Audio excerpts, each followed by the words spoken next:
Hello and welcome to the Dissidents Podcast, part of the Institute for Liberal Values.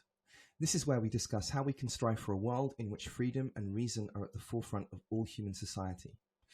In this week's podcast, we'll discuss how some of humankind's most widespread and important belief systems are often the least falsifiable, which seems true for many of the claims coming from critical social justice.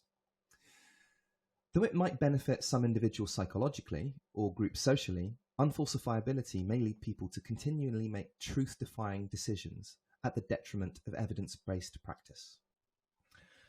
Okay, everybody, hello. Today we're going to be working through an article which covers the concept of falsifiability. That's something that was first developed by a chap called Karl Popper, a kind of Austrian English philosopher, generally associated with Anglo-American, more Anglo than American philosophy, somebody that did most of his work in the UK. But we'll get into what that means in a little bit. The article we're looking at is the psychological advantage of unfalsifiability, the appeal of untestable religious and political ideologies. And this article was written by Justin Friesen at the University of Waterloo, alongside Troy H. Campbell and Erin C. Kay at Duke University. Now, it is often the case, as you will have heard in some of our episodes where we've covered articles in psychology that say, this is not about critical social justice, but, nudge, nudge, wink, wink, clearly is about critical social justice. This article looks at, well, I wouldn't say it's just about critical social justice. It's about religion, but it heavily, nudge, nudge, wink, wink, implies a connection to it, critical social justice. It talks about, yeah. Well, it was published in 2015. So certainly it was a thing. I think that you're right. It definitely, especially in the conclusion, the last paragraph. Implications. They actually added an extra paragraph called implications, and they definitely, really. Their opinion regarding the emergency in social political discourse is definitely clear. And in a way, it doesn't really matter. I mean, even if the authors had no thoughts, zero, nothing about critical social justice, or maybe if they even loved it, they think it's brilliant. Nevertheless, the paper does have implications for it, very heavy implications for it. And for politics on the right, just as much. Yeah, I mean, as much, as we've had. Yeah. So the extreme views are both relevant. And again, as you point out, religion. So there's 4 studies total, 2 that are more about religious beliefs, and 2 studies that are more about political beliefs. And also it links right to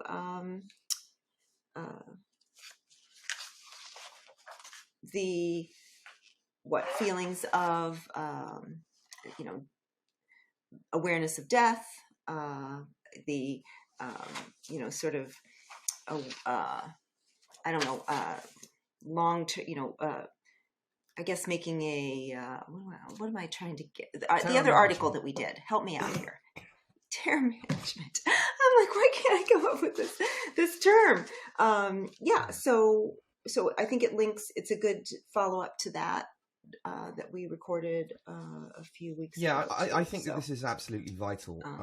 I am keenly aware of the concept of falsifiability and its importance, and also how it connects to critical social justice, but I hadn't looked at it in the way that the paper does. And I think it's a really, really, really great contribution. So thanks for bringing this to my attention. All right, so shall we get going with the concept of what falsifiability is before we get into the central claim of the paper, I think? Okay, sure, so go for it. Karl Popper was looking at what would distinguish science from pseudoscience. So fake science. So, pseudoscience would be something that appears to be scientific, but isn't. So you might have noticed, I don't know if you've ever come across a chap called Deepak Chopra. Have you heard of him? He's quite charismatic. Mm-hmm. He seems to be a lovely, lovely, lovely bloke. But he makes certain claims about religion, and he's always talking about quantum theory and string theory and throwing in all of these kind of scientific terms that lends a certain aroma of authenticity, of authority to what he's saying. But actually the statements he's making, the words don't really mean anything. He's talking about stuff that claims that can't be tested. So that doesn't mean that the claim is not true. So, for example, when Einstein talked about general relativity, the fact that, for example, the faster you travel, the slower time is for you, I think at the time that he wrote it, that was unfalsifiable. There was no means of testing it. Since then, it became falsifiable because we were able to monitor satellites and look at clocks on satellites and see that what he said was actually true. So it's a claim. So just because a claim is unfalsifiable does not mean per se that it is bad, but it often is bad. In fact, more often than not, it usually is bad. Although some of them, then go on to become falsifiable. So I'm not dismissing unfalsifiable claims. I'm just saying that they tend to be bad. Or certainly, maybe not bad, but maybe not good. So, I don't think, like your horoscope, for example, is unfalsifiable, right? And we can, read it every day and find some little, even read it in retrospect, right? Read yesterday's today and maybe find something in there that, we can, oh yes, well, there's, some grain of truth in there somehow. I think, though, that if we're contacting someone to, do our readings and maybe make plans for our life, then that would definitely not be good. But there's maybe nothing inherently wrong with, with even with the things that they're testing here, right? There's nothing wrong with having religious beliefs, maybe having a little fun with your horoscope, maybe believing in some of Freud's, they mentioned, some of Freud's work, unless, of course, you maintain those beliefs in the face of information that you really should update your beliefs when you're faced with new information. And you refuse to. This is an interesting thing because there are two sorts of questions that people conflate here, right? On the one hand, you've got the question is the Christian narrative, so all of the kind of stories and claims that Christianity makes about the world, the afterlife, the cosmos, and so on, is it objectively true, is question number one. And question number two is, if I believe all of these things are true and act accordingly, will my life be better or worse off as a consequence? So, somebody like Richard Dawkins, for example, who, somebody I admire a great deal, would lay into Christianity on the basis of it not being true from an objective perspective. And I would agree. I don't see anything that's true. Bertrand Russell would also, a very famous English philosopher, said, well, is it true? It either is true or it isn't true, and that's all that matters. No, that's not all that matters. Because if you can show that believing in a certain thing, even if it isn't true in the objective sense, nevertheless has a positive impact on your life, then that's a very good reason to believe in it. I'm not saying that there are other reasons not to believe in it, but that's a very good reason to believe in it. That's a decent argument for going along with the Christian narrative. And certainly in my experience, and it's not just my experience, in my experience, the Christians that I've met have been wonderful people living in really caring communities. They have problems, homophobia being the big one that I get really icky about. But by and large, they're lovely. So this is important. So anyway, the idea of so again, we don't want to dismiss the utility of falsifiable claims, or unfalsifiable claims. Sorry, right? Right. Right. Exactly. But the problem with them is that they're very useful for misleading and manipulating people. Right. This kind of rhetoric. So, for example, you might say on a particular vaccination, for example, or a device, let's say a mobile phone, for example, a device that is extremely useful. Now, on the one hand, you can say mobile phones suck all of our attention in, and yeah, they're a negative. One could Yeah, but definitely that's true of any say kind of that. innovation, right? When any innovation that you make in society also has negative consequences, right? There's nothing that is just purely positive. That's why the Luddites were smashing up the looms, right? Because they thought, okay, this is going to take away some of our wages and some of our labor, and perhaps that was, to a degree correct, but nevertheless, on balance, the advantages outweigh the disadvantages. So the advantage of having a smartphone means that you have more information at the tip of your finger than the president of the United States did probably in the 1980s. You're able to access a bewildering amount of information very quickly and very efficiently. Possibly, you're listening to what we're doing right now, right? Maybe this is dead time for you. Maybe you're washing the dishes, driving a car, doing something that you would not be able to do. So there are advantages in progress. So the way in which unfalsifiable claims are used to mislead you would be something like this. So let's go back to the mobile phone example. Mobile phones have only been in the population for, there were some people in the 80s that had them, but by and large, they've only been really widely used since the mid to late 1990s. There is the potential that mobile phones emit some kind of radiation that may cause a brain cancer 50 years down the line. Now, technically, because they're using that word may, technically that claim is true. Right? I've no way of testing it. I can't refute it. I can't say, no, it's absolutely impossible. There's no way I can say that, because I can't go in time, not without waiting. I can't jump forward in time in a time machine to test the claim out. So technically what they're saying is true. It doesn't mean that I think that will happen, but there is the possibility, even if it's a very, very, very, very tiny possibility. And we know it's a tiny possibility because there's no plausible mechanism for that to actually happen. So I don't think you're saying, though, that it's true. I think you're saying no, it is true. that it can be maintained. That belief can be maintained. Yeah, because it says may. So there is a possibility that yes, some unknown radiation from mobile phones may cause brain cancer 50 years, and that becomes a true statement. Right. Gotcha. So this is the trick of kind of unfalsifiable statements. And again, I'm not saying that they're not wrong. They're not good enough to be wrong in a way. They're not testable. Well, they're not testable, so they can be used to manipulate people. And the big example of this within critical social justice would be systemic racism. Now, right? Does systemic racism exist? Well, what do you mean by systemic racism? Is there something you could measure? So if you're going to say, okay, if you're going to go like on a Kendi bent, you're going to say, well, I don't care about intention. I'm not trying to lampoon the individuals or say they're immoral or anything like that. However, something like the war on drugs has caused disproportionate damage to African American people in the United Kingdom.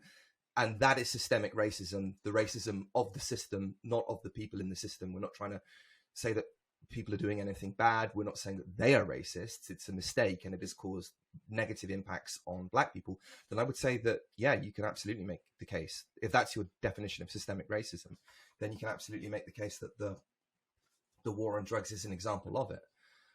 But if you're, so yeah, fine, if that's what you're trying to say. But very often when people cite systemic racism, it's something that you can't measure, right? So like when you say all white people have this filter that when they encounter Black people, they are acting in discriminatory fashion towards them, even if they're not aware of it. And therefore Elizabeth Spivak is guilty and needs to apologize. If you're going to say that, then that's a claim that I can't test. Right. And so that in that sense, it becomes useful for abusive people. People can use the fact that a claim, because I have no way of I'm not psychic, I'm not a telepath. I don't think that you're racist. Like my opinion based on all of my interactions with you, which have been substantial, leads me to be 99.9 recurring certain that you're not a racist. But I can never say to 100% because I'm not a telepath, right? So short of developing some sort of machine that it somehow makes us capable of telepathy, there's no way of really testing beyond any doubt that none of us are racist, right? But that's how the unfalsifiability of the claim is used to abuse people. It doesn't matter what your intentions are because I can't know your intentions perfectly. So therefore, all that matters is how I feel. So unfalsifiable claims are ripe for abuse. And that's the point I want to make on them. Not that they're bad.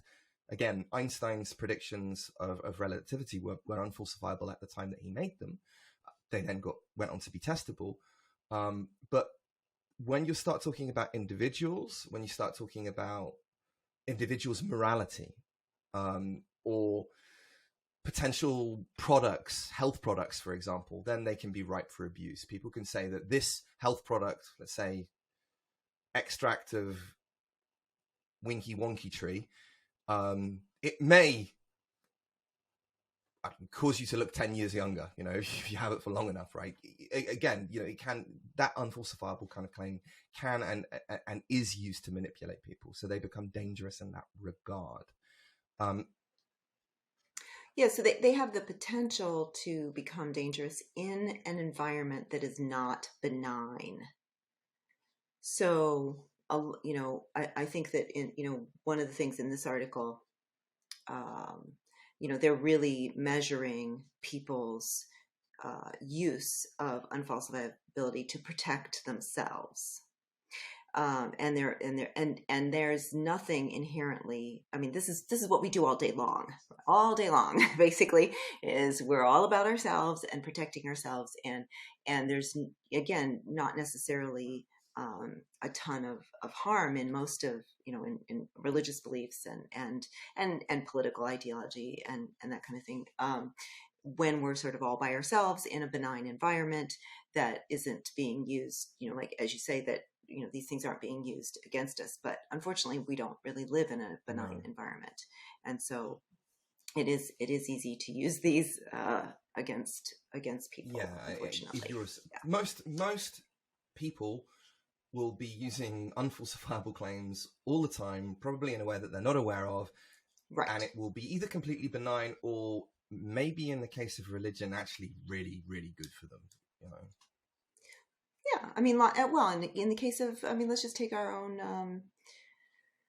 own relationships. I mean, research suggests that, this kind of unfalsifiability, sort of ascribing, particularly in the case of positive motivations of our significant others, is actually good for our relationships, the long-term, the longevity of those relationships and the health of those relationships.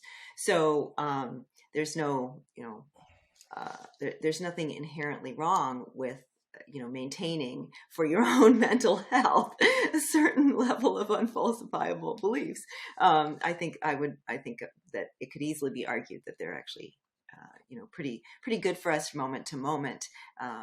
But again, this presumes a benign environment where your significant other isn't trying to manipulate you or isn't, using those. To kind of channel, as like I'm a thinker that doesn't reject postmodernism. Most of the kind of anti-woke resistance is like postmodernism, it's all bad, and they're not entirely wrong. But Foucault, for example, made a brilliant observation when he said, I don't want to say that everything is bad. I want to say that everything is dangerous. And that's the point, that decent psychological heuristics or ways of thinking, they can all become dangerous. They can all become malevolent or toxic.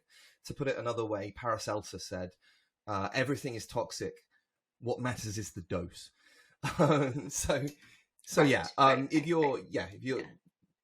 These ideas can be and are abused. So there's also like another really interesting spin that the paper put on things, that it kind of implies that you might see a religion or an ideology as, metaphorically speaking, as an organism.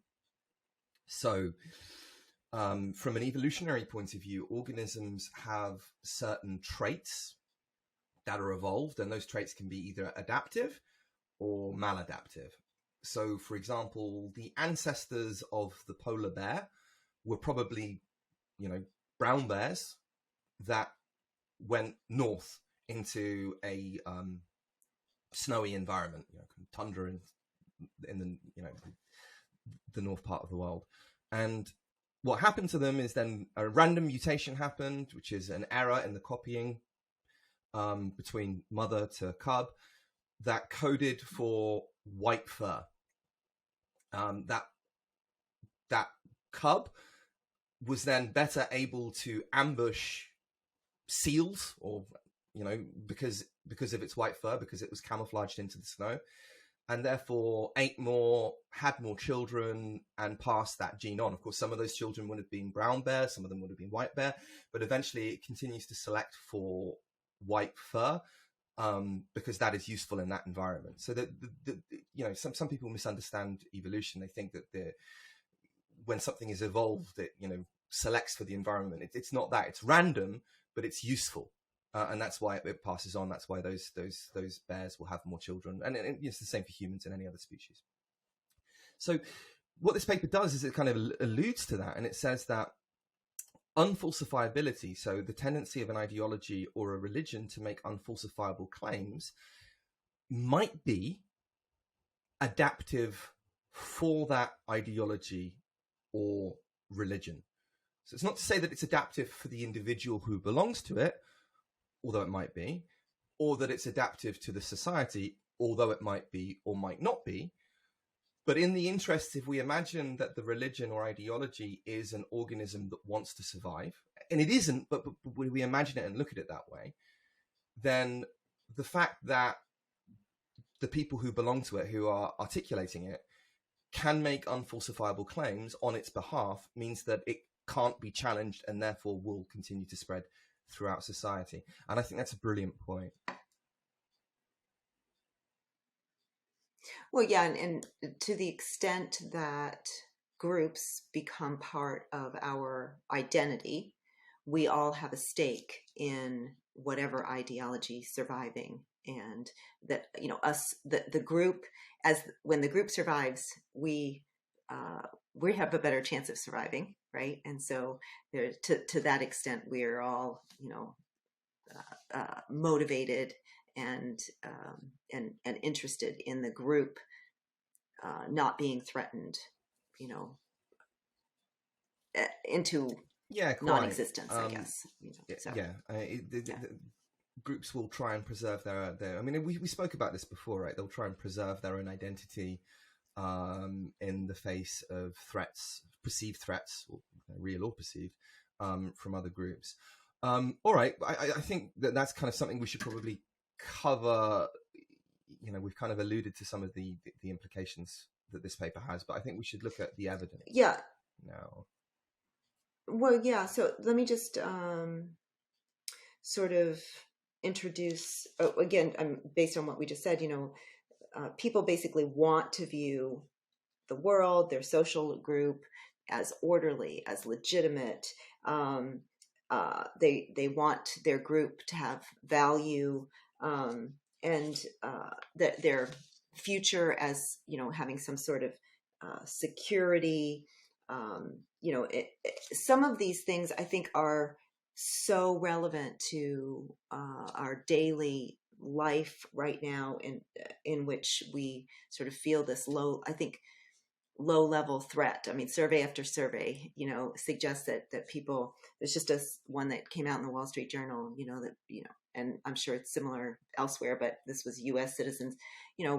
How hopeful do you feel about the future? And an alarming number of people feel very unhopeful.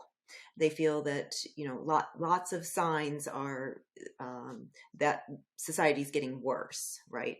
And so we have sort of we want to see, and we talked about this before, we want to see our life as having been meaningful, and when a belief system is serving those kinds of psychological needs, then it's sort of risky to have it undergo more rigorous testing, and that's threatening in and of itself. Just simply this hint, which is what the researchers do, is hint to the participants that their belief, for which they've been pre-screened as participants, so the researchers did some pre-screening in order to make sure that they had participants who had a certain level of belief in either religion or a political orientation. When that belief might be threatened, that's by a falsifiable hypothesis, right? Then we then might feel that our some sort of existential threat, right, which we've talked about before. I just wanted to mention, before we talk about the individual studies, that they lay out two possible benefits of unfalsifiability: offensive, so sort of like, moving the ball down the court, right? And defensive. So in offensive, the unfalsifiability allows for an increase, or the strengthening of beliefs. Again, sort of advancing the ball. Okay, so an offensive, moving towards stronger beliefs, and then defensive, which would be a resistance to contradictory facts. So a resistance to the threat. So unfalsifiability is both in their view, both this offensive and a defensive, and they show that in the studies. So again, this terror management, existential threats, and that these types of beliefs are subject to threatening those that we hold dear, as we talked about in a previous podcast. So yeah, but then let's just give I don't know, what else did you want to say about sort of setting up like, for me personally, I quite like Israel, and Jewish people in general I tend to get along with, those people who identify as Jewish, but I in the past wrote some criticism of Israel's performance in the Yom Kippur War, and it was actually based on what the Israelis themselves were writing. But I remember articulating this in person, and someone just completely lost their shit. This is anti-Semitic. This is like, whoa. This came from somebody in the Israeli intelligence community. But again, so somebody thought that my criticism of Israel's performance in a war, they conflated that with an attack against Israel, which it absolutely was not. So this kind of thing can trigger when people feel that their group is under attack. Another classic example would be Christians. A significant portion of American Christians believe that the world is 5,000 years old. Is that correct? You're not talking to somebody. Okay, so there is the world is countless millions of years old. We know that from science. We can test the age of things and rocks and stuff like that. But some Christians will really strongly maintain that it's not that old. Other Christians will maintain that dinosaurs and humans coexisted. We know that didn't happen from the fossil record, but they will still maintain it, and they have and operate museums in the United States where they put things like human footprints and dinosaur footprints next to each other, and carefully select for evidence in order to bolster their claim that God created the earth in 7 days and dinosaurs and humans coexisted for a point. Or their resistance to evolution. They don't want evolution being taught, or they want it taught alongside what they call intelligent design, because they believe that teaching science is a threat to their religion, is a threat to their and therefore to their group identity. So that would be one example of defensive, I guess. Anything for offensive? Mm-hmm.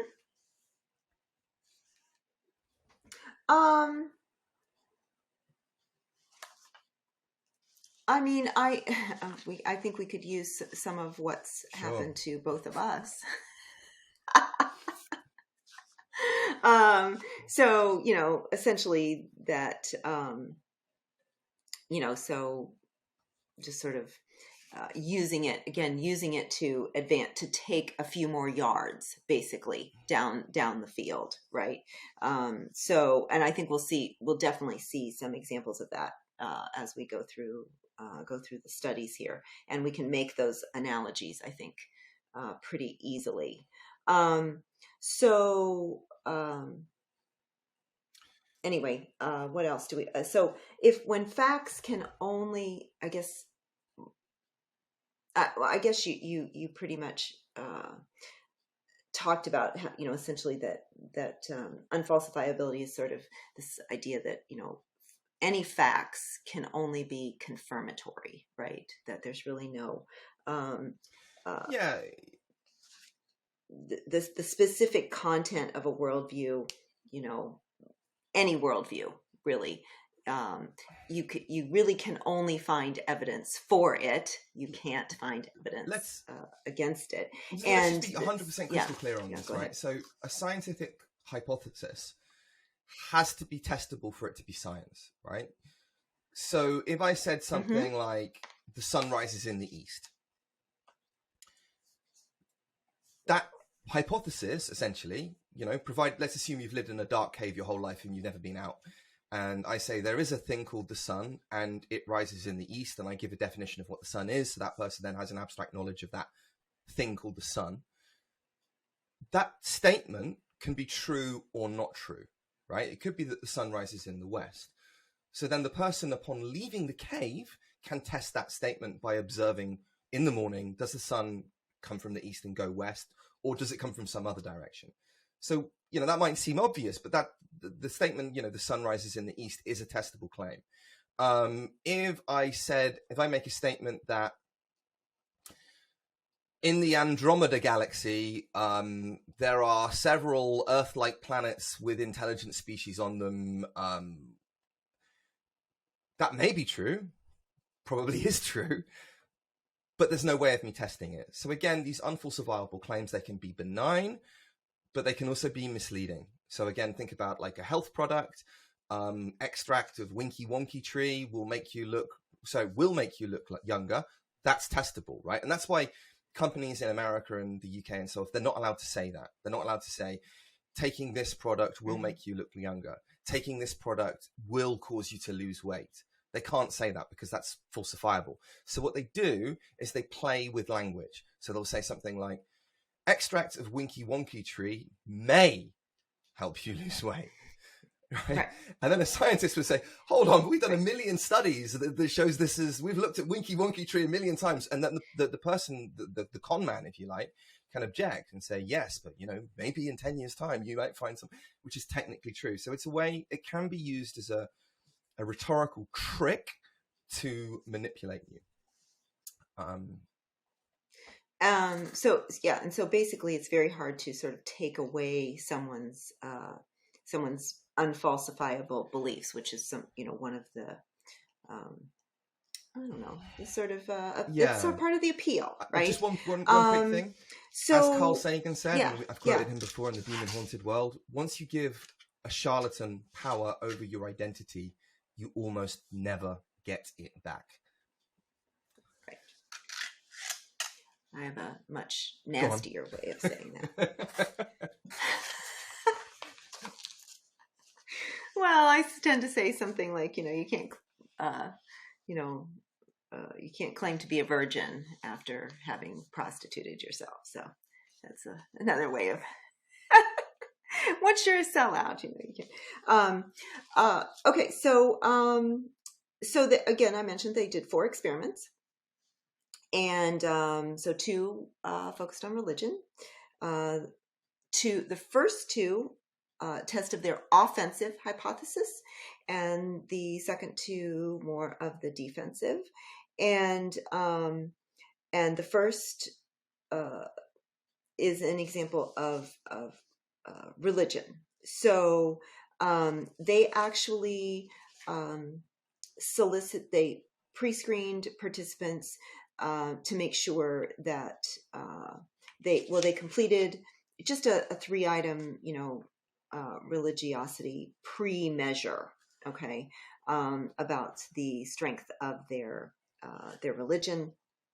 And then they were exposed to a couple of fake news articles. So the point wasn't, we could certainly do a podcast on research on fake news but the point here was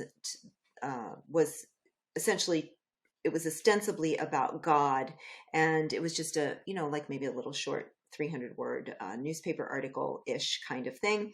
In the unfalsifiable condition, the article concluded that God's existence will never be proven or disproven.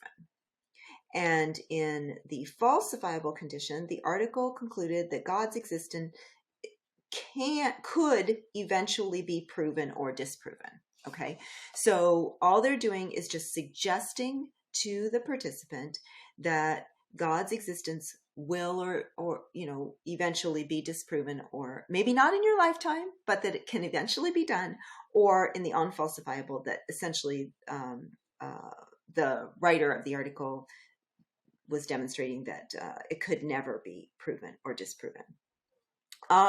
So after which the participants were asked then to complete a measure of the strength of their religious beliefs. So remember, at the beginning, they filled out like just 3 questions. And in fact, they have them here. I consider myself to be a religious person. Having a spiritual life is important to me, and I regularly attend church or other religious services. So that was at the beginning. There was probably some other filler tasks in here because that's what you typically do, so that participants don't get to another part of the survey and say, oh, well, you idiot, you already asked me this question, I'm going to answer exactly. I want to be, because again, we want to be seen as consistent human beings, right? There's this consistency bias. And so, you tend to, put other, oftentimes in a survey kind of situation, you test more than one hypothesis as part of the survey. So it's not perfectly clear to participants. You certainly don't want to give away your intent. So at some point after the article, the point of the passage was to essentially either challenge someone's beliefs or essentially to make them feel good about, safe in their beliefs, right? Challenge their belief that we might be able to falsify God's existence or not. And so their hypothesis was that people who had low religiosity would essentially be not affected by this manipulation at all, right? Their level of belief in religion are, would be unchanged. It would only be the people who had a skin in the game, if you will, the people who scored high in religiosity, that would be affected by this falsifiability manipulation. And that is, in fact, what they found, right? Which was that higher people who scored high in religiosity responded to the potential of this threat that God's existence could be proven or disproven by increasing their religious convictions at the end of the study. Okay. And if they were, so they were much more affected by this, falsifiability manipulation. So Christianity, yeah. Anyway, I mean, did you want to? Slight objection I might have to that is that, presuming that the people that they're testing are Christians, Christianity holds faith as a virtue. That's like the whole point, right? God is not supposed to be immediately obvious in the sense that, you can wrestle with him, or you can have a conversation with him, or, he's going to be a burning bush. Like, all of that happened in the past, and that comes through prophets as revelations. And we are supposed to, if we're Christians, we are supposed to accept that the Christian narrative is true, and we're supposed to accept that we should believe it without being able to test it. So that is kind of baked into it. So you might find something different if you looked at a Buddhist, for example. So yeah, it's just a kind of slight objection to that on that point, because Christianity does specifically order you to be faithful. So that might be why they're leaning into the unfalsifiable claim. Do you follow? Yeah. Yeah. Is there a group that, wouldn't prefer that you? I think that. Don't you think most groups that we join would prefer that? No. Yeah. Okay, I mean, yeah. So for critical social justice groups, yeah. I mean, you have. Yeah.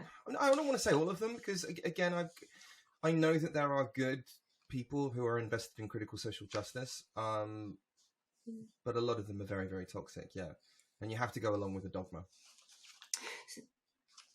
So when it's when religion was presented as unfalsifiable, they were more likely to essentially take the offense, which take a few more yards. So it's unfalsifiable. So they said, yes, I'm even more religious. I'm down with that. So I'm going to take the ball and run a little bit further. So they were certainly influenced by the threat, but when it was unfalsifiable, they they took advantage of the unfalsifiability. God's existence could neither be proven or disproven, and actually reported that they were even more religious. So that was that offensive taking, again, sort of running with their. They had an advantage from this little article, and they took it and ran with it. So they said that they were even more religious. So we have an effect for religiosity, and we have an effect for condition. Okay, so there was an interaction. So experiment 2 was very similar. Also a test of the offensive hypothesis. And so only it was a political example. So they their hypothesis was that again, if the hypothesis was that again, if there was unfalsifiability, that it would increase, that people would double down given the option. They would take the ball and run with it, and that again the effect would be stronger in people who had pre-existing beliefs in that direction. So what they did here was that, where's my participants here? So they asked people their level of support. At this time, it would have been President Obama. So they had, I like President Obama, I support President Obama, I oppose President Obama. They reverse coded those. So the 3 questions, just like the religiosity, they had just 3 questions at the beginning. And then they showed participants a series of issues. Health of Americans, happiness of Americans, foreign policy, job creation, and housing market. They showed all participants information about the economy on those 5 things. In the falsifiable condition only, participants got an extra statement that reminded them that a couple of these could specifically be tested: job creation and the housing market. So the people in the unfalsifiable condition, unlike the religious one where they were explicitly told God can never be, in this case, it was just left, that statement was left out. Okay. So they still got the list of ways to measure a president's success, like, again, the happiness, health, foreign policy, job creation, and the housing market. But it was only in the falsifiability condition that they added this statement: some of the issues can be easily tested by numbers, by looking them up online. So people were reminded that there was a falsifiability potential there. The other participants, we'll call them the unfalsifiable condition, simply weren't reminded of that. Okay, so we can assume that most people are doing, as my mother would say, doing the Googling, and have some awareness that they could do the Googling on those issues, but people simply weren't reminded. And then afterwards, participants were asked about the performance of President Obama using those 5 issues. How had the president performed? Very similar results, in that you have an effect for already being a supporter of the president. And then this time, though, it's the low support of the president where you get the difference in, between groups. So when information was potentially falsifiable, you get higher ratings of Obama. So now you say, oh, well, if you can actually look that up, then maybe he's done a better job. Okay. When it's unfalsifiability, you get a lower opinion of Obama. So they tested exactly the same. They found the same pattern of results, except it was just sort of flipped in that you get this offensive. You get to double down on beliefs that you already have. In the other case, it was religion, and when it was unfalsifiability, you took a few more yards towards more conviction. Here, when it was unfalsifiability, you had a lower opinion of President Obama. You already had a lower opinion going in. You take those extra couple yards, and you have a lower opinion after the manipulation. So again, the first 2 studies really showing the offensive function, allowing the ideologues, whichever, whether it's religion or politics, to sort of shift their beliefs more towards what they already believed, and maybe either whether that's by criticizing their opponent in terms of politics, or whether it's doubling down on their existing beliefs. So I feel like I should religion. Interject again. I bring this guy up a lot with the work of Tetlock, whom you're aware of, right? Who shows that really that for most experts on TV, and these people are obviously articulate and bright, they're also reliably wrong on just about everything. Their function is much more of an entertainment purpose. They will tell you that this is going to happen. There are 1 or 2 that are really good, but what they're doing is they're telling you what you want to hear. And people select news stories and information, not everybody, and not us all of the time. Some of the time when we're really trying to analyze things, we can do if we deliberately put conscious effort into it.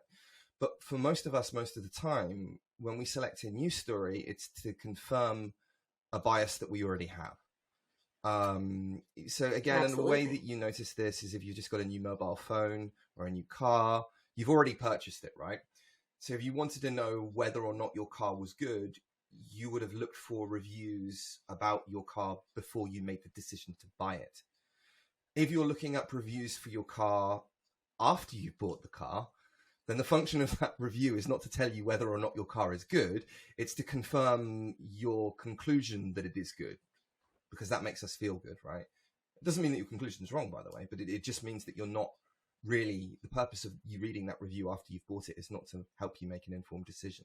And that's what most of us do most of the time. And Gollitzer would say that we've actually already, we enter a pre-decisional phase already biased. So, for example, while you're, in your car example, you say, oh, well, I'm doing research on these cars in order, to figure out what kind of car I wanted. But don't forget that you've already made a decision Yeah. to buy a car by doing that, right? By doing the research. So that pre-decisional phase, I think a lot of times we forget how biased we already are. And Goldwitzer's research is really, really interesting on that front. Okay, so do we want to talk about the offensive, in terms of, sort of cultural current events? Do we want to talk about that at all, or do you want to save that? I suppose we should go into it now. Do you want to give an example? Well, I mean, we've already mentioned a few with the critical social justice stuff, but what about, where are we on the whole like microaggressions thing? Like how does that fit? I mean, it's just to a large extent, unfalsifiable, right?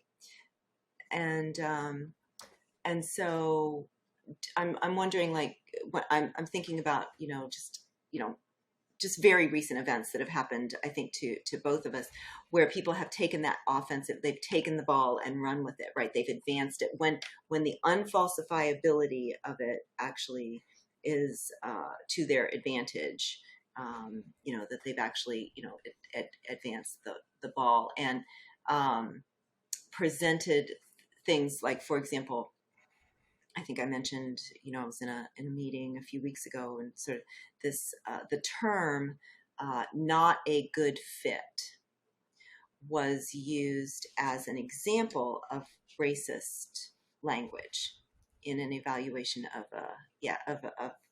a potential, it was an example of like, oh, if you said,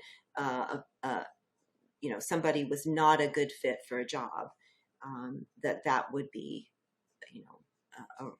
an example of racial bias. Okay. And now, I could have said, I actually have an email in which it was mentioned that I was not a good fit potentially for a committee.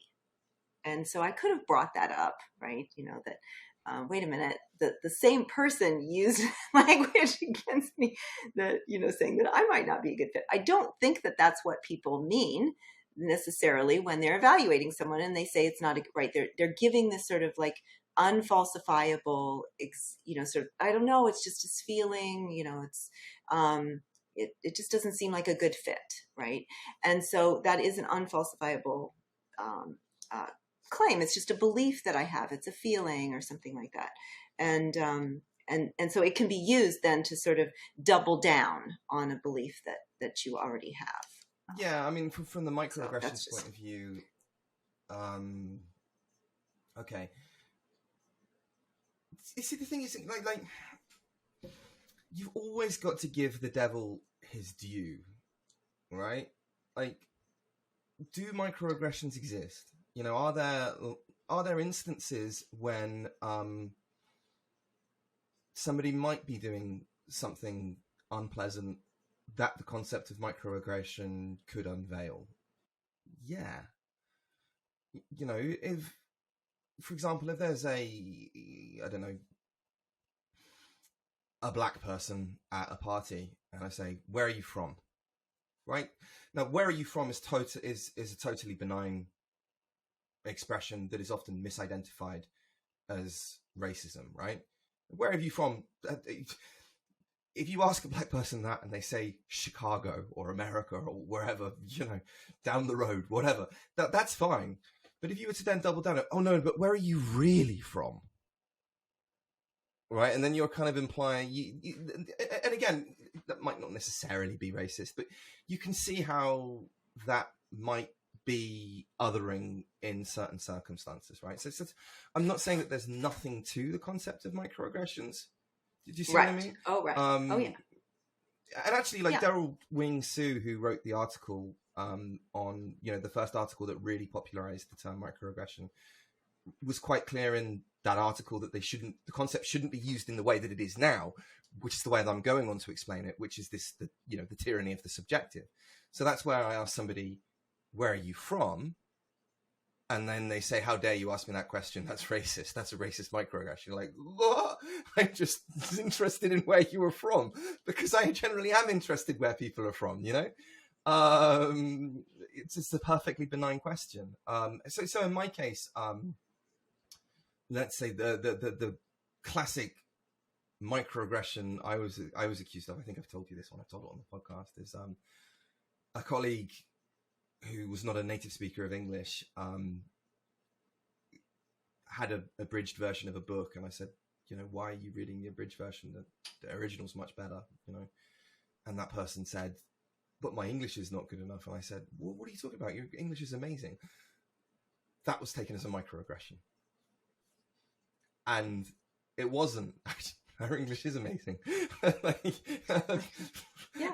And it wasn't as if I'd even said it out of nothing, right? It was like, you know, right. If anything, the reason I was expressing surprise at her having an abridged one was because I thought her English was excellent. But it's so hard. But yeah, but measuring, you know, what does excellent mean, and you know what is, you know, is essentially, you know, this sort of nebulous area, right? It's difficult, especially in the moment. And I think that, you know, I mean, this is sort of suggesting to the participant, you know, it's not offering a fact in the moment or anything to these participants. And oftentimes we can't evaluate someone's English in the moment, right? We can't evaluate whether someone's a good fit for a job in the moment or whatever. And so yeah, exactly. In fact, some research suggests even less in an interview, right, than just on paper. So it does offer this opportunity then for someone to take an offensive advantage, right? When we have this, you know, sort of, it's out there in the space right now, unfalsifiable. And so it offers people this opportunity to take a couple of steps, you know, forward and advance their cause, or double down on their own personal beliefs, or maybe advance their cause, like in a social setting or something. So, you know, so again, we've kind of given credence to the concept of microaggression, and that, you know, they can be used in exactly the way that critical social justice advocate they are. And indeed, they are used in that fashion. I've seen them used in that fashion before. Well, I can't test it. I think I've seen them used in that fashion before, right? I don't know. Right. And I'm willing to give people a lot of charity here. So, I mean, if I was to come to the conclusion that somebody was using it in that fashion, I would have to see them using it in that fashion repeatedly, right? It wouldn't just be, oh, I've seen them do it once or twice and therefore I've come. It would have to be over and over and over again. And I think that person would have to be confronted. And this is how you should do it, right? You seem to be using this question in this way. Is that how you intend? Because maybe it could come across this way. You know, that would be the healthy thing to do. The unhealthy thing to do, which is how the critical social justice lot, not all of them again, but some of them, the more kind of nefarious types, is to immediately seize upon it. So where are you from? Your English is good. Right, seize upon it. The only explanation is racism, and your claims about your intent don't matter one iota. All that matters is my feelings. And there's two types of person, I think, that would do that. There would be the relatively benign type, which would be somebody who's paranoid. Do you know what I mean? Like somebody who is, and I've encountered this before as well. Somebody who I've been that person. Actually. I've been paranoid about people and thought that they meant something. We all have, right? Yeah. No, okay, let's be clear. Yes. Even with the people that we know the best, right? So even you with Michael, me with my wife. So I know them, I love them, I know that they love me. And yet they've said something and I've jumped to the wrong conclusion and got angry. Even with the people we know best, right? The people that we know, we take offense to this. So you know, the chances of that going up just increase and increase and increase and increase and increase around people you don't know. And you might not articulate it. Like, I can get angry with my wife because I know that my wife will put up with my bullshit.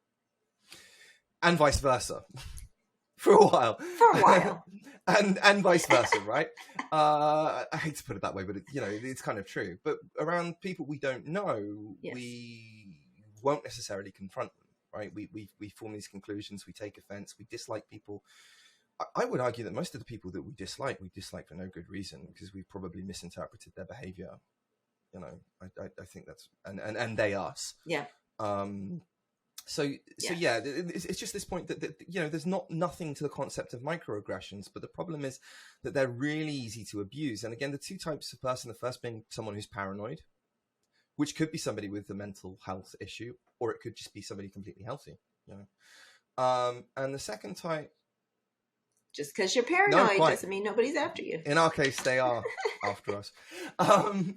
And the other type are Machiavellian types, Machiavellian narcissists, which we covered. People who know that you didn't intend it, or no, maybe they suspect that you didn't intend it in that way. When you said your English is good, you simply meant that and nothing else. When you asked where are you from, you simply meant that and nothing else. They may think that that's the most likely explanation for your behavior, but they may also know that this is a definition now of microaggression, and they can use it to take offense and claim virtuous victimhood social status points. Oh, look, you just said this horrible racist thing against me. How dare you? How dare you say that to me? Oh, you've made you awful feel. And then everyone will kind of get around and go, oh, are you okay? And, you know, so that's the other type. So you could be paranoid, or it could be manipulated. And the problem, again, with critical social justice is that it has this function. It is very, very useful for it to be misappropriated by very nefarious types of individual.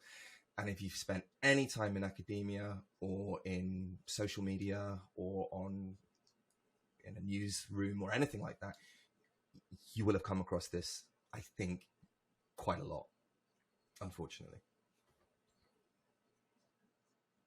Yeah, and if you've ever tried to convince anybody of something, you know, on a belief that they hold dear, you've also come across it.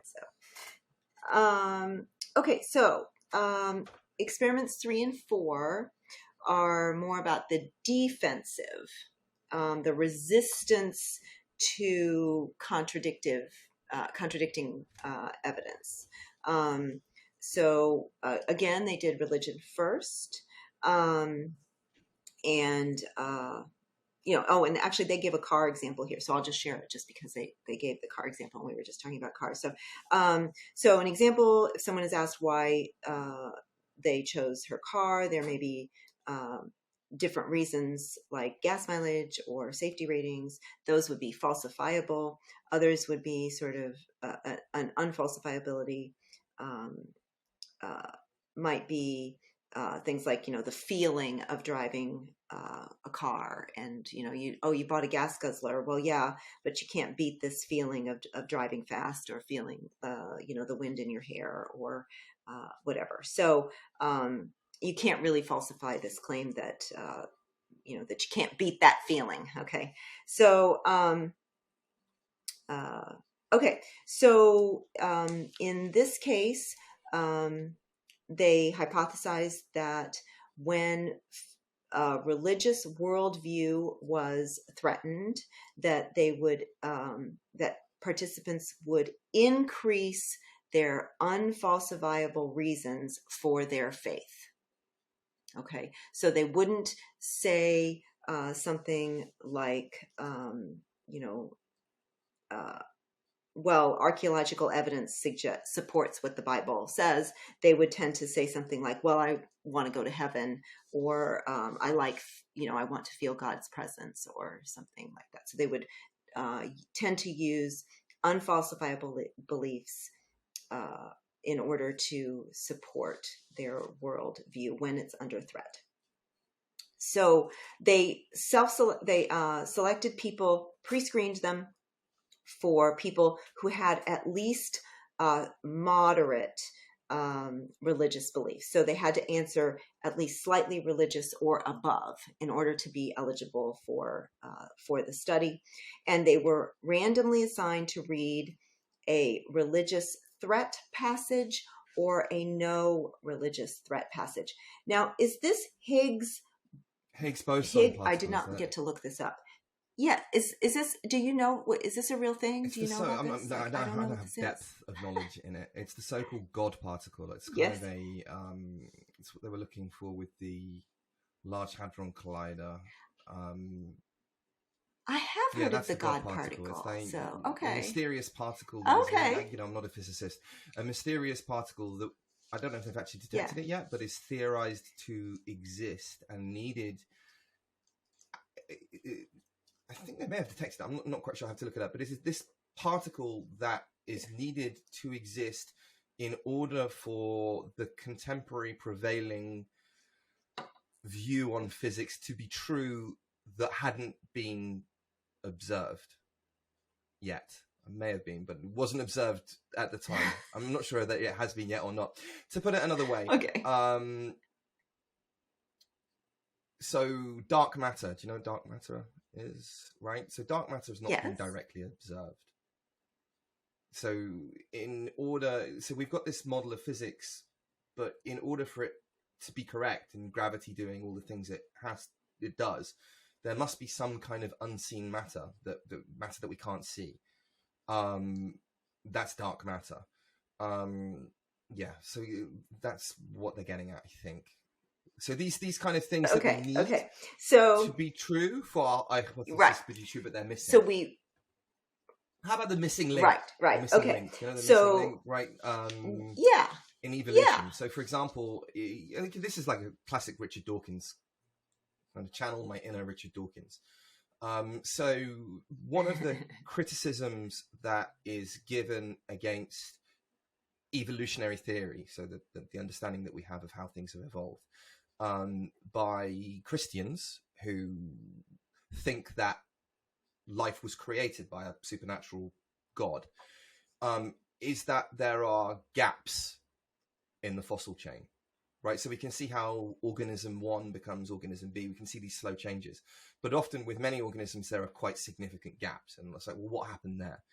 And that's where like Christians will say, ha, the gap, that's where we put God, the God of the gaps, right? Those gaps show that God exists. It's not a reasonable argument because it's like, no, there are many explanations of why we might not have that. One of which just being chance. Right. Okay, so half the participants were led to believe that this Higgs boson, am I saying that right? Oh, Higgs, yes. Higgs boson, a subatomic particle critical to the understanding of the physical makeup of the universe, would, in the religious threat passage, it was described as findings that would undermine religious belief. In the no threat passage, they said that Higgs is important to understanding nature and its discovery is consistent with religious belief. So it is either it either undermines religious belief or is consistent with religious belief. And again, these are people all who had at least slight religious convictions. They were, after that manipulation, they were asked to rate 10 possible reasons for why they believed in God. 7 were relatively unfalsifiable. Things like living a moral life would be impossible without God. I worry about where I'll go when I die if I don't believe in God. And then there were 3 items that were more intended to be more testable. Scientific evidence demonstrates that God exists. Historical and archaeological evidence demonstrates. So they had 7 unfalsifiable and 3 designed to reflect a more testable reasons for believing. So they found that. So the actual threat condition, there was no main effect for threat, but they found an interaction. So for the unfalsifiable reasons, did in fact increase in participants' importance ratings. So high religiosity people, they increased their endorsement of unfalsifiable reasons as important in their religious beliefs. So we have low religious people. We have no people who were non-religious. We have low religious people who essentially did not respond differently in the threat condition, but in the threat condition for high religiosity, unfalsifiable beliefs increased in their importance rating. And then in the falsifiable reasons, only religiosity really predicted argument importance for falsifiable reasons. There's a little bit here, basically, that people, and this actually speaks to your comment, your previous comment. Really, it seems like in the threat condition, people basically doubled down not just on the falsifiable, on the unfalsifiable claims, but also in the falsifiable. So basically, when their religion was threatened, they actually increased. People in the threat condition actually endorsed all of the reasons more. So they adopted the defensive position on not only the unfalsifiable reasons, but also on the falsifiable reasons. So there's a little bit of evidence there that people did both. It was only significant in the for the unfalsifiable, but it's still there for the falsifiable. So so basically, in this threat condition, people high in religiosity, they just got defense. They adopted the defensive stance in all areas, including the falsifiable ones. Yeah, so. I've noted that. I've noticed that with our mutual friend Krista, who's maybe listening, who I adore. Yes. But is a very strong Christian and will double down. And the thing is it's not actually bad for her. The kind of religiosity that she embraces is clearly a force for good in her life. And there's also external empirical evidence that shows that, if you're a Christian, it's probably good for you. They tend to live longer, tend to be healthier, tend to have better relationships, tend to contribute more to their community than non-religious people do, like us. It doesn't mean if you're non-religious that you're not going to be extremely productive and moral. There are plenty of non-religious people who are. So I'm not making the Christian argument here that you can't be moral without being religious. That's absurd. However, they do tend to be more moral on average across the whole population. Big data. Big data. No, we're not talking, big data. You can't draw an individual judgment on that. No. But yeah, and again, I keep saying this, but all of this wouldn't exist if it weren't generally good for us on an individual level. We wouldn't be doing it. Behavior. Okay, there's not. It wouldn't be a thing. No, exactly. It wouldn't be a thing.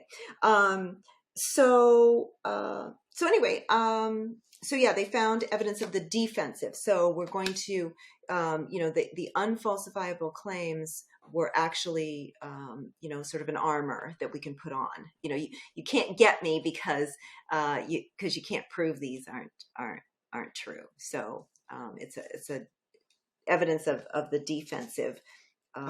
Usefulness. Even, as a Christian, even if you could, for example, create some sort of experiment that could satisfy the standards of science in order to prove that God doesn't exist, you can't. It's impossible, right? Because but imagine that you could. Even if you could do that, and then you were to present that incontrovertible evidence to a Christian might then simply say, "This is a trick of the devil." Sure. So absolutely. And good for them. And good for them. Good for them. And yes, good for them. And this is the whole thing that the whole New Atheist movement completely gets wrong. They're like, okay, balance of probability shows that it's highly unlikely that God exists. Yep, agree. Therefore, Christianity is evil. No! No! How do you confuse that? How do so many so smart people confuse those two questions? It's just like, ugh. Anyway, yes. So the defensive capacity, again, we are not suggesting that making unfalsifiable claims is bad. We're saying the opposite of that. It's usually good. Yeah. If it wasn't usually good, we wouldn't have evolved this way. We wouldn't be doing it. Yeah. However, again, channeling the postmodernism in me, things that are usually good will always be dangerous. Everything is toxic. What matters is the dose. Right. Okay, so in experiment 4, they're testing the defense for in a political model. So again, their hypothesis is that people will choose the unfalsifiability for their political defense. Okay, so in this case, they asked people about same-sex marriage. So should it be legal, not legal, no strong opinion? And so they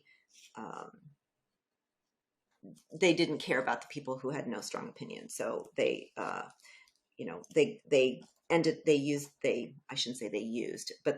the participants who supported and who opposed. So that were the participants. So there were 124 who supported and 50 who opposed same-sex marriage that were in the study. So they got rid of the people that had no strong opinion.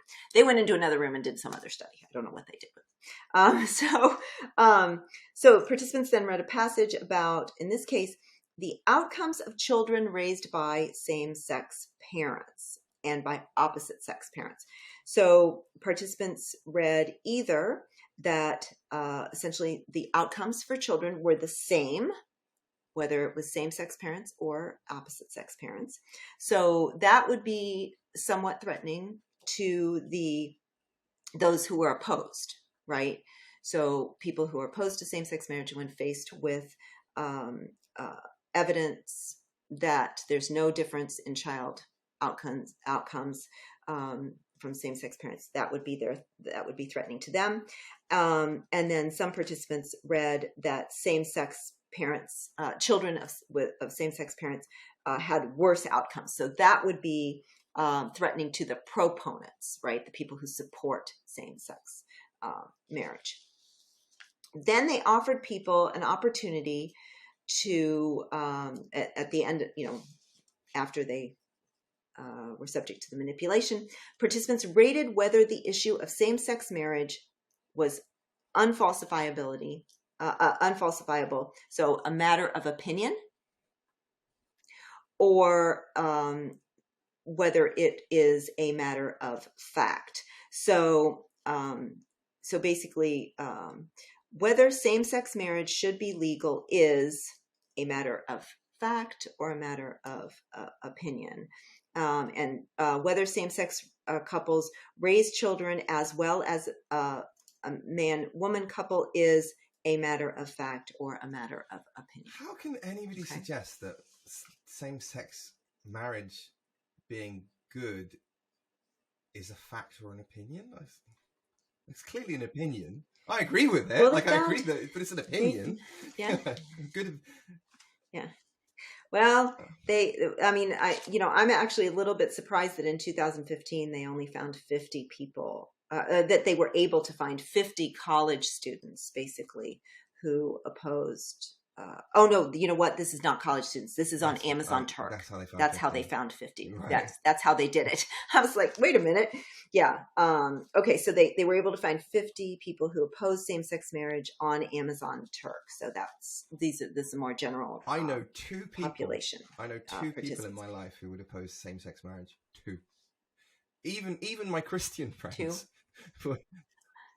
I'm not sure that I can think about that. Even my conservative Christian friends these days would say that has nothing to do with us. Right. It might not be our conception of marriage, but that has nothing to do with us. That's the state. That's nothing to do with the church. That's the conservative Christian approach. So I don't even think they oppose it. Right. I've met one person who said that increased tolerance towards LGBT people is going to make the kids gay, to which I was like, Well, we know that those people exist because we seem to be here. I mean, they do exist because we see them. Maybe it's the same people that keep showing up. I mean, you know, it's just like suddenly gay marriage becomes legal, and I just start seeing blokes in a whole new light. Oh, hello, David. I'd never looked at you that way before. Yeah, I didn't know this was an option, and now it's new world. Well, so actually, we did, earlier today. Will be yesterday your time. Isn't this an example of? Is it? Now I've forgotten. Is it what's the curve? Ottinger's curve. What's the curve that we were talking Overton about? Window? That I showed in the Overton window. Where did I get Ottinger's curve? I don't know. But it's an example of Overton window, right? Where essentially, you know, there's been such a shift that it's just almost in such a short time, really, that it seems almost impossible because, you know, public opinion has shifted so that these 50 people, you know, just seem, you know, very outside of the norm. So where that, you know, not that many years ago, really, it would not have been. In fact, in Obama, you know, when Obama was running in the States, he certainly did not. You know, he would not support. He was. I think he actually suggested that he would support a civil, some kind of like civil. It wouldn't be called marriage. That it would be called a civil union. And then, so even during Obama's presidency, and now you and I are sitting here talking now, and we're like, wait a minute, how did the 1890s? How'd they get these 50 people? Yeah, exactly. The devil his. Let's give the devil pronouns him, her. I don't know. Let's give the devil his due. I think critical social justice has been part of this. Critical social justice is the stick. Yeah. That means that you can't. So, for example, when I was in my 20s, you know, if your computer was performing badly, some people would say stuff like my computer is being gay. They wouldn't necessarily say it in a homophobic way. They wouldn't, but that was just part of the language. That's now gone. I haven't heard anybody say it. And that's a good thing. I personally think. I don't think it would be good to bully somebody if they use the language in that way. I wouldn't agree with that. But the fact that that potential has been there has resulted in some positive changes. I would much rather those changes had come in other ways. Absolutely. Like saying, have you considered, you know, a much more liberal approach? And the liberal approach has done more, but you know, but the stick has achieved that. For example, I remember as a teenager, you know, growing up in a middle class teenager in the United Kingdom, I remember being bullied for being gay. I wasn't gay, but it didn't stop me from being bullied for being gay. It was irrelevant. That was completely irrelevant. You know, I remember like having to go through that.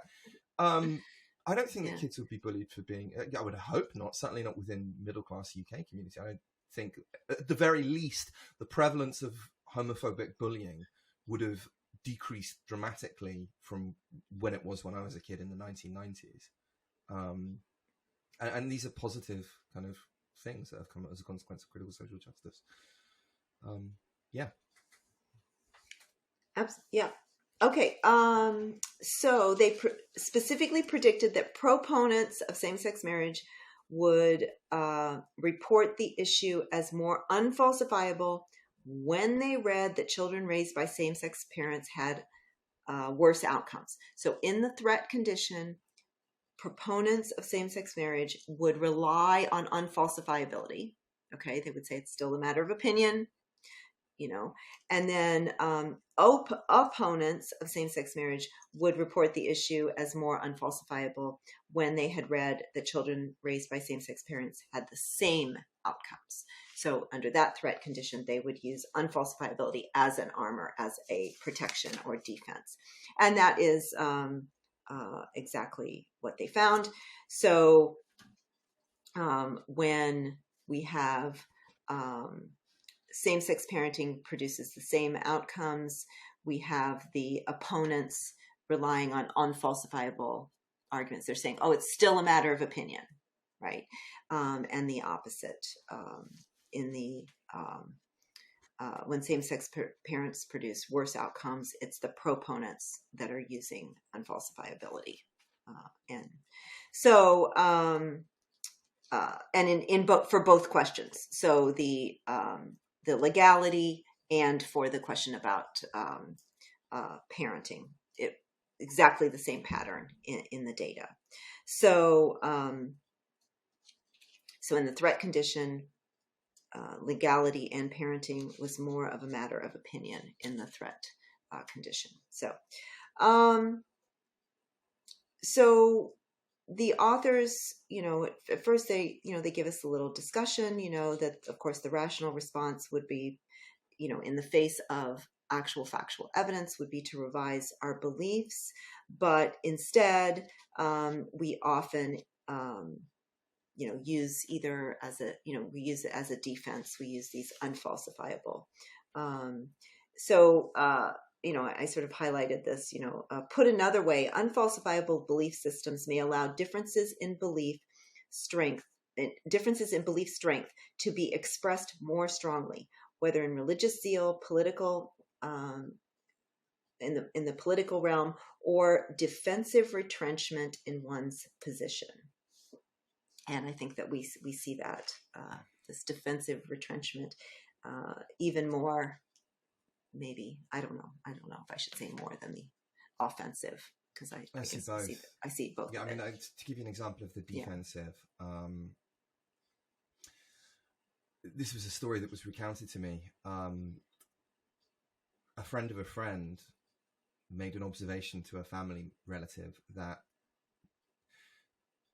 nowhere in the prosecution of Derek Chauvin was there any claim, let alone any evidence, that the killing of George Floyd was motivated out of race. Defense, judge, prosecution, jury, nobody even made the case that racism was a motivation. And by making that observation, that person was then cancelled by a family member. Family member then just said, I'm completely breaking off all links with you. So even when you're making a factual claim that happens to be true, he didn't say, as far as I know, but he didn't say that it wasn't motivated by racism. He said that nobody had said that it was motivated by racism, and there was no evidence that it was motivated by racism. He wasn't making the claim that there's no such thing as systemic racism, or Derek Chauvin wasn't a racist. He wasn't saying that. He was just saying there was no evidence, and nobody said that in the prosecution. But that enough was taken as being a threat to that person's ideology and therefore by extension themselves, that they cut that person, a family member, out of their lives. And we're seeing this a lot. You can't, in some cases the critical social justice, again, iterations of critical social justice. I'm talking about the most pathological elements of it. I'm not suggesting all of them will respond like that, but there are people who are so invested in their kind of dumbed down version of the ideology that simply stating facts like the one I just mentioned will completely make them explode, will send them into a kind of a spiral. And these people are quite powerful in our society, and it's extremely worrying.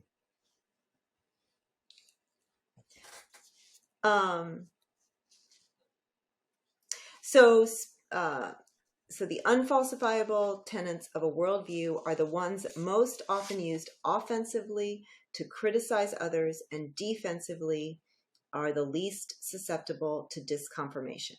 So they may over time become the tenets that are most central or important to a worldview, even in the absence of threat. So they become the best offensive and defensive weapons, for lack of a better term. And so even in the absence of threat, they will likely become the sort of central and most important aspects of the worldview, is what they're suggesting. And I think that that's kind of what we've been saying, and again, sometimes, good for us, this is a complicated, scary world. And sometimes if you got to rely on those unfalsifiable beliefs just to get you through, maybe that's okay in some cases. So the authors say, we suggest that when people turn to unfalsifiability, it is because these practical issues for us, the existential motives, like having a positive self-worth, being a valued group member, or obtaining symbolic or immortality, may have temporarily trumped the question of belief accuracy or testability.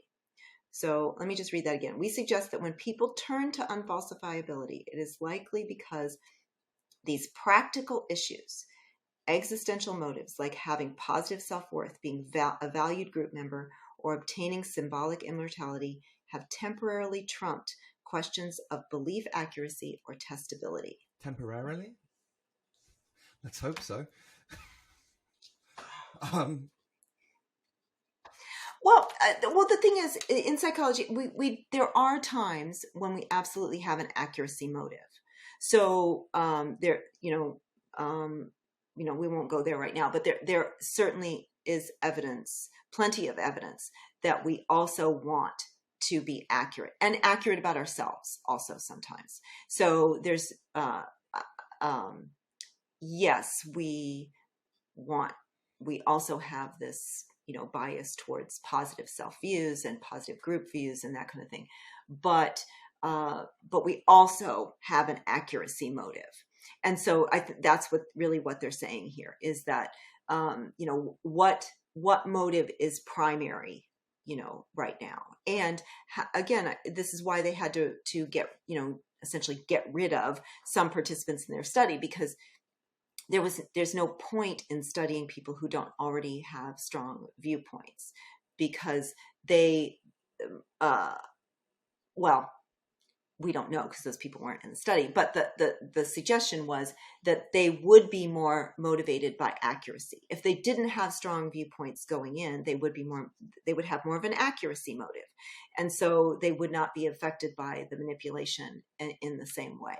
So that's what they're saying here, I think, is that, and again, this is just like we've been talking about with personality, we cannot underestimate the effect of the situation, right? That we can't, the situation is king in all of these cases. We are not the same person all day, every day, in all situations. So no. Yeah. So that's why they're saying temporarily trumps the question of belief accuracy or testability. I highlighted something in the very last, in the future directions. It'd be the 1, 2, 3, 4. It's the end in the second column on page 524. The end of the paragraph that's at the first, the first paragraph in the second column here. Encouraging public commitment to testability or science before criticizing a policy could reduce the defensive function of unfalsifiability by making people less likely to turn to an ideology's more unfalsifiable aspects. I would submit that has absolutely not worked in academia. So in academia, in theory, we certainly are committed to testability and science regarding, policy and, ideology and that kind of thing. And yet, I would argue that both the offensive and the defensive functions, but particularly the defensive functions of unfalsifiability, are used as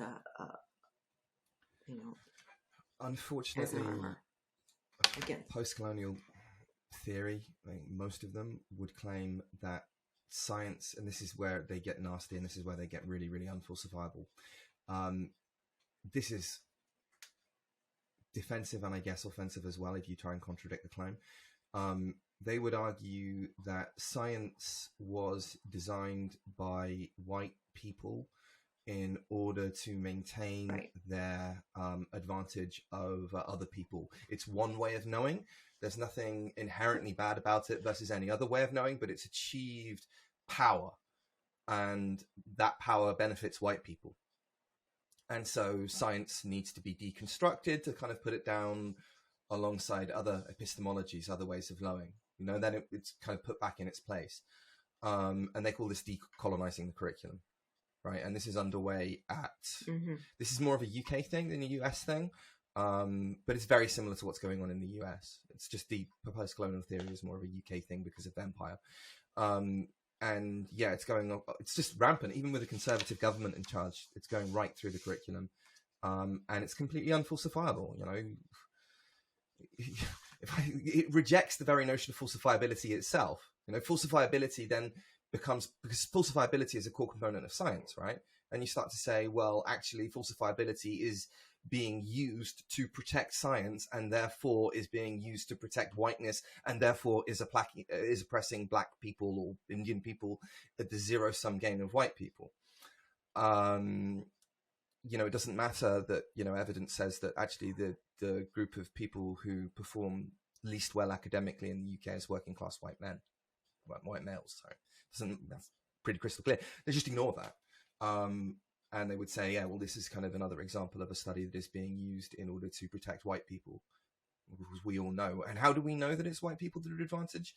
Well, that's what our lived experience tells us. That's what, you know, this is again, standpoint epistemology. And look, to be clear, again, I will give the devil his due on standpoint epistemology. Racism is real. Racism is bad. And if you want to understand it, you can get some of the way by imagining yourself in that position. What would it feel like if you were subjected to racist abuse? You can get certainly good part of the way there. You know, you can imagine that would feel pretty awful. If you want to get further, you can speak to somebody who has been the subject of racist abuse.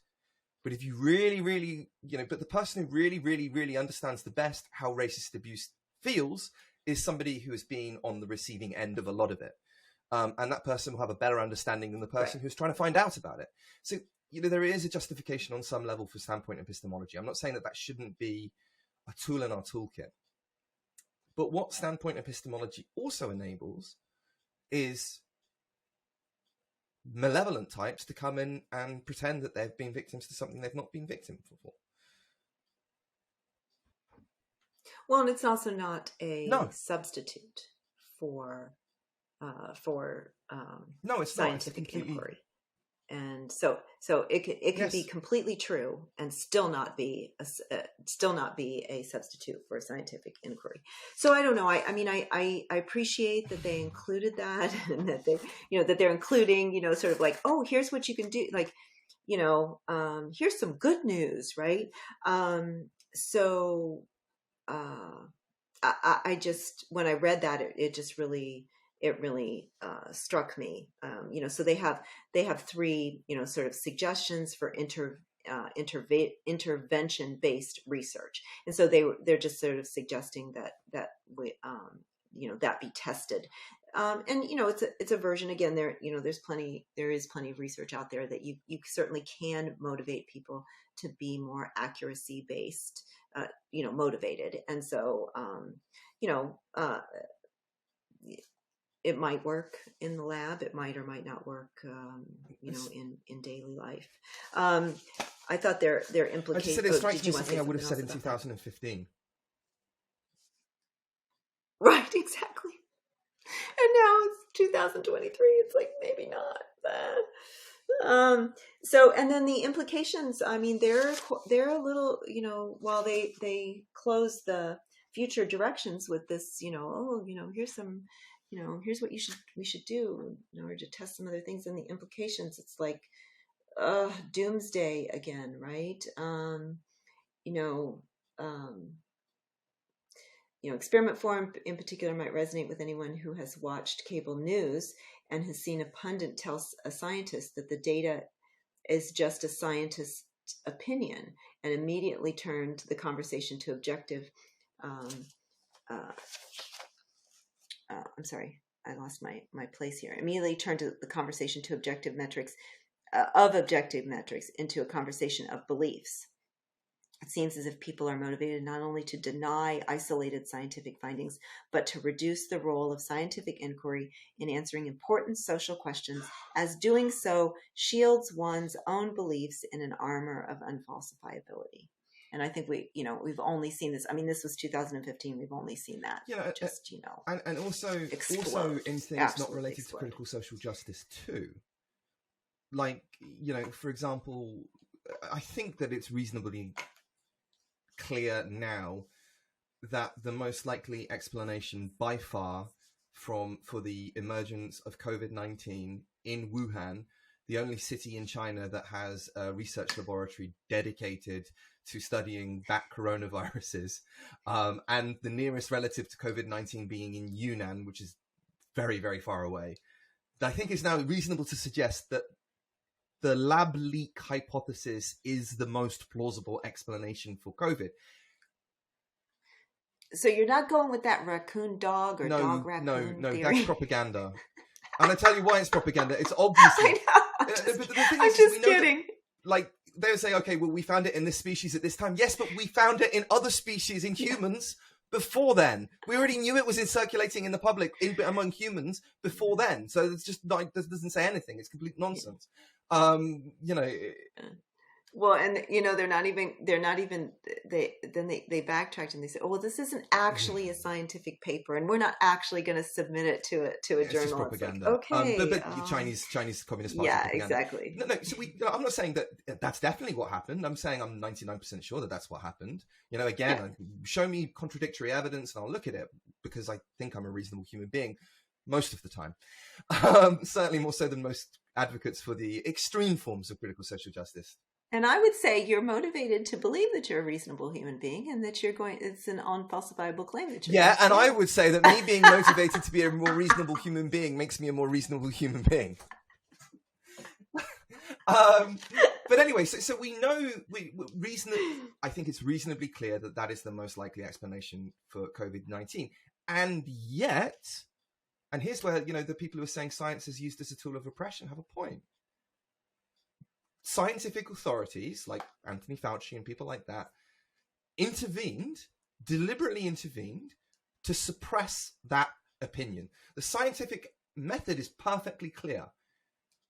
We look at all of the different hypotheses, even the unlikely ones, and we examine them, even the unlikely ones, right? Because sometimes the unlikely explanations turn out to be correct. Not most of the time, but it does happen. And we examine them and we discuss them. That's how science works. And yet, Anthony, I am the science Fauci, and others like him, used the scientific authority that they have achieved because of the tremendous things that science has achieved. They kind of stole that authority in order to suppress scientific discussion.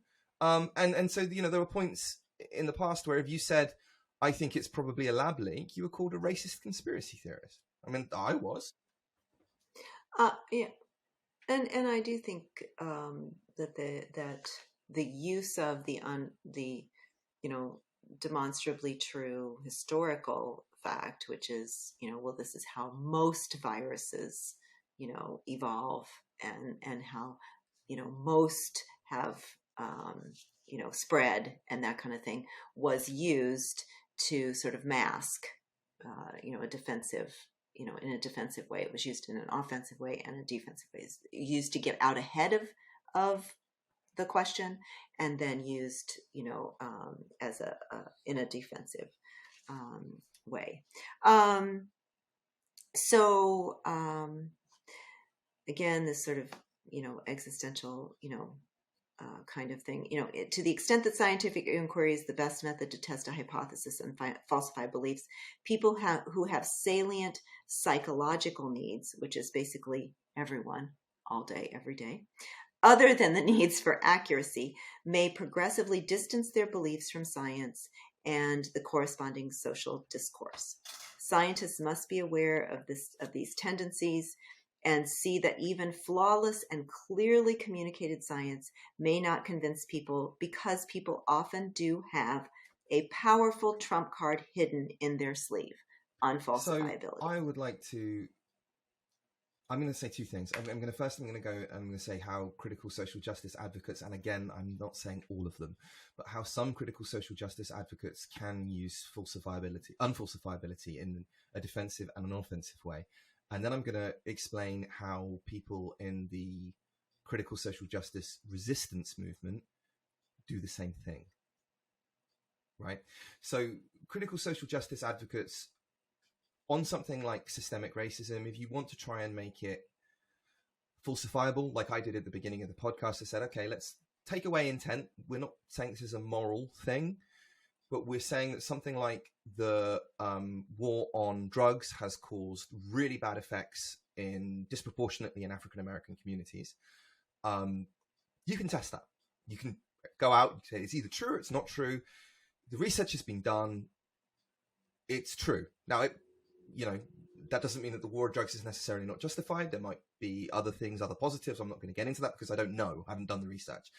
But just on that one specific claim, you can test it and you can show it to be true. And if that's what you call systemic racism, again, you're not saying that the people who designed this policy are evil. They likely didn't intend for that to be the effect. But if you want to call the policy itself an example of systemic racism while excusing the people who made it because they didn't mean it to work that way, then fair enough, right? That's a testable hypothesis. But if you're going to make this claim that is often made, wherein you are, and we've given examples of this, wherein you've said something like, where are you from? Your English is very good, or something like that. And then somebody immediately jumps on that and accuses you of racism. That is the offensive capacity of unfalsifiability in relation to critical social justice. Think about microaggressions, that kind of thing. Unconscious racism is everywhere, that kind of thing. I can't measure it. There's nothing I can say about that. All I can say is I didn't intend it that way. And if you're a decent human being, you should be charitable. Again, does it mean that people won't manipulate it? No. But if you're going to accuse somebody of something, you should have seen it happen time and time again. And you should have spoken to that person. You've got no business just taking somebody at a word and exploding and saying that that's sufficient basis for racism. It's not. And you're deliberately using unfalsifiability in an offensive capacity. Again, you might be paranoid as well, but it is. There are some people who do definitely use it in a dishonest and offensive capacity. So that's the offensive. In terms of the defensive, when you are making these claims and somebody questions you, perhaps you make a claim that could potentially be falsifiable, right? So if you say, well, everybody knows that Derek Chauvin's crime was committed out of a hatred for black people. Well, it's kind of to a degree falsifiable. We could look at the court testimony, we could look at his experience, and we could say there might be some evidence of him being motivated by it or not. I don't know. All I'm saying is I haven't seen any evidence, and nobody has really provided any that say that he was motivated out of racism. But yet that seems to be absolutely implicit in much of American culture, if not wider, that this is an example of racism against black people. So, if I question that claim, but just question that claim in isolation, and somebody then explodes, how dare you, this is an example of you doing racism and so on and so forth, you are now making it unfalsifiable because you're shutting down any discussion on it. And so that's how critical social justice, and again, I'm not saying all critical social justice advocates do this, but that's how some critical social justice advocates make things unfalsifiable by exploding in rage, by not discussing, and that's how they use it to defend their position, to defend their ideology, to protect their ideology from criticism. And so that's the kind of, how can I say, the tortoise shell. It's evolved to protect them. And that allows the ideology to then spread because nobody is challenging it. Now I want to move on to us. We who have noticed problems with aspects of critical social justice, like falsifiability, like the fact, well, not the fact, but like that the evidence seems to show that it allows malevolent types of human being to flourish, which isn't saying that they're all bad. So by making these observations, we kind of form a tribal group as well. And sometimes we use unfalsifiability as a crutch. The example I've used most frequently on this podcast is drag king story hour. There will be people who, and I've seen the videos, by the way, I know they're out there, I know that this happens. There will be people within the resistance movement to critical social justice who will correctly point out that there are certain individuals who are doing things that are wholly inappropriate around children and shouldn't be allowed anywhere near them, like kind of stripper shows and that kind of stuff. That is happening. And if you think that should be banned, sign me up. 100% with you. However, that's not what all of them are doing. You know, in England, we have like this tradition of a pantomime, and part of the pantomime, it's like a theatre show that we have usually around Christmas. Part of the tradition is the pantomime dame who comes in, oh, hello, and everybody laughs, all the kids laugh. Sometimes Drag Queen Story Hour is no more than that. You know, and if Drag Queen Story Hour involves telling kids that, you know, if you grow up and you have, you know, again, I don't think you should be talking to small kids about sex, but if it's, say, teenagers, saying that, you know, if you are attracted to the same sex as you, there's nothing evil about that. And I've seen people in our team making that, not our team, not us, but I've seen people with our ideological bent using unfalsifiability. And they say, oh, by making that statement that I just made, I am somehow participating in grooming the kids. Right? So they're using moral outrage to raise their position to an unfalsifiable level. Right? I've just committed a kind of a great moral sin by questioning them. So you're correct to observe unfalsifiability, how it's being used to attack perfectly innocent people, how it's being used to protect an ideology from criticism that is then used to attack perfectly innocent people. But if you care about accuracy, if accuracy is also among your ideological needs, and if you want to make something of yourself in the world, I suggest it should be. And also, if you want to make the world a better place, right? Then you have to look for that in yourself, and you have to be on guard for that in yourself, because our side of the fence is making it. Not as much as them, to be fair. We're not as powerful as them yet, but we are just as human as they are. And so we are victim to all of the same psychological impulses as they are. And so we need to be careful as a consequence. Otherwise, we will end up becoming the monster that we set out to oppose. Good. Absolutely. Any further comments, Elizabeth? No, I think that's a great place to end. Well, that was it. Thank you very much. And we will see you next week, hopefully. Sayonara.